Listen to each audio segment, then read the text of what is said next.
আল্লাহ বললেন হজের আজান দাও। কি দাও?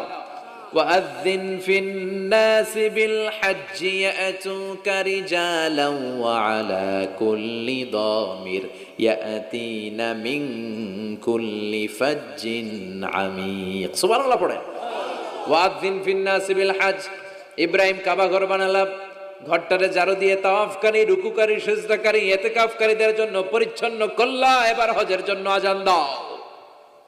হজ যে করা লাগবে একটা ঘোষণা দাও। সৈয়দনা ইব্রাহিম বলে, আল্লাহ এমন জায়গায় ঘর বানাতে বললেন এখানে মানুষ নাই, প্রাণী নাই, কেউ নাই, কাউরে দেখা যায় না, কার সামনে হজের ঘোষণা দেব, হজের আজান দেব? কাউরে তো আমি দেখি না। আল্লাহ বললেন, ইব্রাহিম তুমি একটা বড় পাথরের উপরে দাঁড়িয়ে হজের ঘোষণা দাও।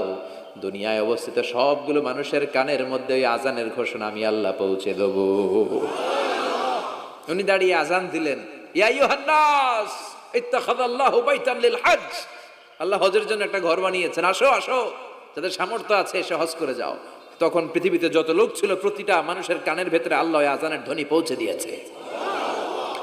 আমরা যারা ছিলাম না, আমরা ওই সময় ছিলাম, কয়েছিলেন আলামুল আরওয়াহে, রুহের জগতে, রুহের জগতেও আমরা যারা ছিলাম আমাদের কানের মধ্যে এই ধ্বনিটা পৌঁছে দিয়েছে কে?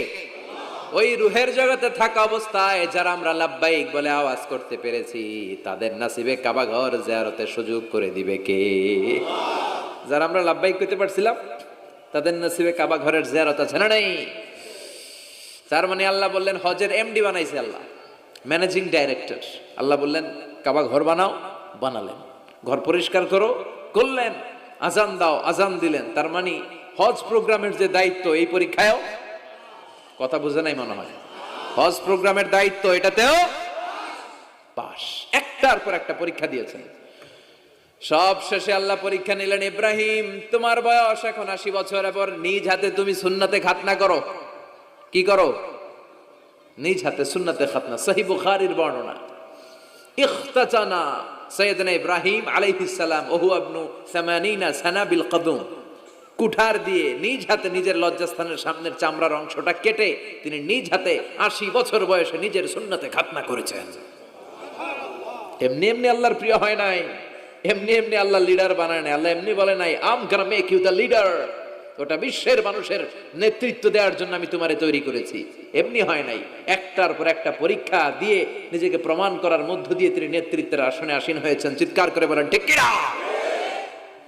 সে আল্লাহ ডেকে বললেন, গোলাম এই ইব্রাহিমের জীবনে তোমাদের জন্য আমি আদর্শ রেখে দিয়েছি। আমি পৃথিবীর বুকে কয়েকজন নবীকে সিলেক্ট করেছি, তার মধ্যে ইব্রাহিম